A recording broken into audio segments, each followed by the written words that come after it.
Hey everybody, my name is Concepcion. I'm a photographer, educator, and the author of The Enthusiast Guide to Lightroom, 55 Photographic Principles You Need to Know.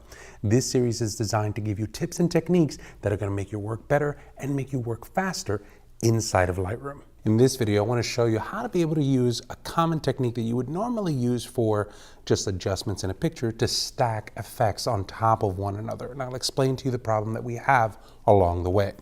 Now, I have this picture of my friend Destiny here, and I want to add a little bit of grit. I want to turn it into a black and white picture. So how would I do that? Well, if I come over here to the clarity section and I click and I drag it all the way to 100, I do get a bit of contrast in this. And clarity is almost kind of like a mid-tone contrast to a picture. But I'm looking at it and I'm like, I kind of want a little bit more contrast than that, right? I just don't want 100. I want 300. I want 400. How would I do that? Well, let me show you a way around that. Over here at the very, very top, you have a gradient tool. And this gradient tool is largely used for, doing a gradient of an effect from one point to another. Commonly used in like landscapes if you want to slowly darken a sky. But the process is pretty simple. The moment that you drag something and you move it down, what it'll do is it'll take the effect that you have here and it does it across a span. Anything that's above this line gets this effect. From here to here, it starts fading the effect down, and then down here, there's nothing. So if I drop the exposure here, you'll notice that the exposure is really dark here, then it slowly starts to fade, and then there's nothing here.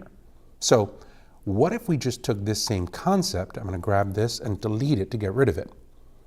And I wanna take that concept and I wanna use it for clarity. So watch this, I'm gonna click on New. I'm going to make sure that everything over here is not, willy-nilly like this. You could always just double-click on Effect to zero everything out. I'm going to grab my clarity, I'm going to bring it to 100. And instead of dragging from here down, I'm going to drag all the way down here, hold down the Shift key, and just drag.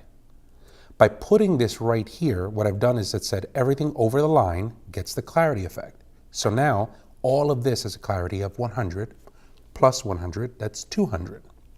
I click on New, the clarity is still set to 100, come over here, Shift, click Drag, 300. Come over here, New, Shift Drag, 400. Not bad. Now, I'm going to do a new one, and I'm going to click and drag, but instead of doing clarity, I'll just double click that to bring it to 0. I'm going to drop my exposure a tiny bit. I'm going to drop the whites, or actually bring up the whites a little bit, and then I'm just going to desaturate. So now we've created a very quick black and white by just taking those effects and stacking them and moving them down here at the bottom. If you find that one of them is a little bit too much, you can always come back over here to one of the other ones.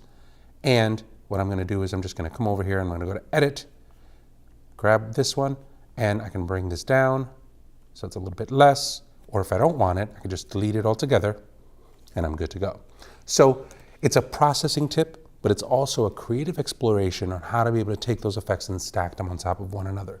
If you want to see more tips and tricks and ways to be able to make Lightroom work the best for you, make sure you go to rockynook.com and take a look at my book, The Enthusiast's Guide to Lightroom. My name's RC, thanks for watching.